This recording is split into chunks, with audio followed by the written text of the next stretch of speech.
마태복음 28장 17절에는 부활하신 예수님을 배웁고 경배를 하면서도 아직도 의심하는 사람들이 있더라 하는 구절이 나옵니다.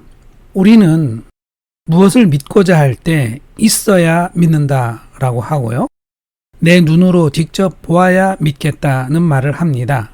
그런데 예수님이 부활하셨을 때 어떤 사람들은 예수님을 보고 경배까지 하면서도 믿을 수가 없어서 의심을 했다는 것입니다.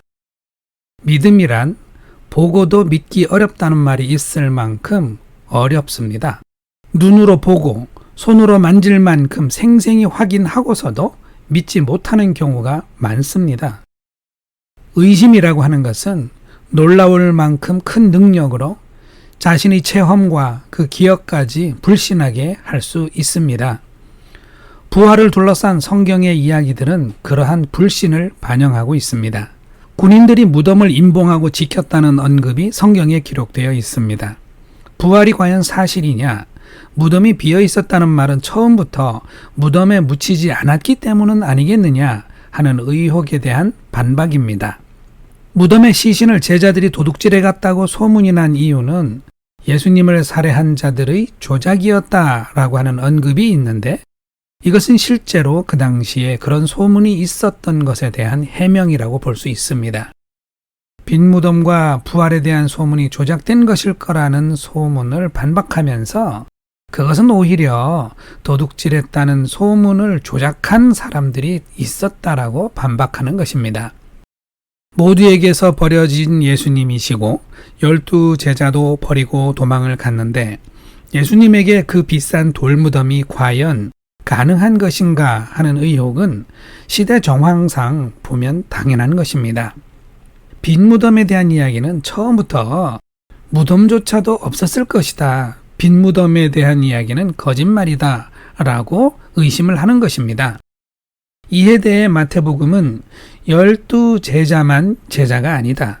많은 제자들이 있었고 아리마대 사람으로 한 부자가 있었다.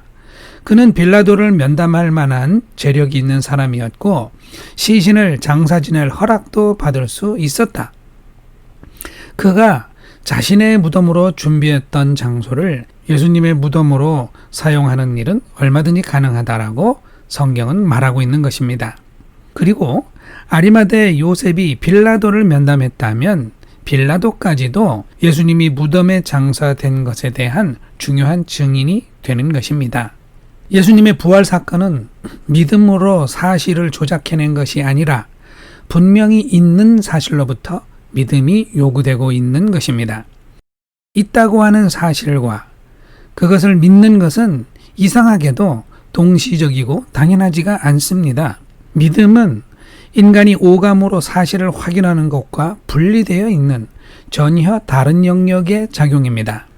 완전히 물질적이고 사실적인 증거조차 정신의 영역에서는 믿어지지 않는 일이 얼마든지 있습니다. 또 그 반대로 의심 없이 믿을 수밖에 없었는데 사실은 전혀 달랐다라고 하는 역설도 얼마든지 가능합니다. 믿음은 독자적인 영적인 작용인 것입니다. 눈앞에 예수님이 현현하셔서 사람들이 배웁고 경배하는 현장 속에서도 그것을 믿지 못하고 의심하는 사람들이 있는 것입니다. 이들은 눈앞에 벌어지는 일을 보면서도 도무지 이럴 수가 없다라는 의심을 해결하지 못하고 믿음에 이르지 못하는 것이죠. 보고도 의심하는 사람들이 있었다는 성경 말씀으로부터 부활은 사실 여부가 문제가 아니고 믿음의 영역이다라는 것이 분명해집니다. 부활을 믿으면 영생 구원을 얻습니다. 영생 구원은 그러므로 믿음에 달려있는 것이죠. 그런데 그 믿음은 모든 사람의 것이 아닙니다.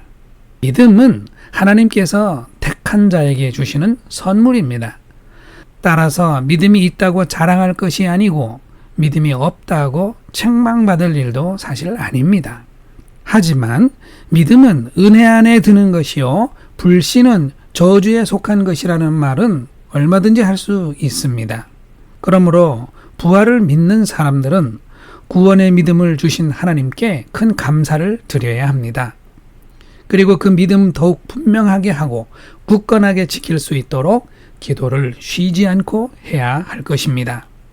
부활을 허구라고 강력히 주장하면서 도무지 믿으려고 하지 않는 사람들에 대해서는 그들의 영혼에 변화를 주실 수 있는 능력이 있으신 오직 한 분 하나님께 기도할 수 있을 뿐입니다. 그들의 영혼에 하나님의 나라가 열리기를 소원하면서 기도해야 하겠습니다.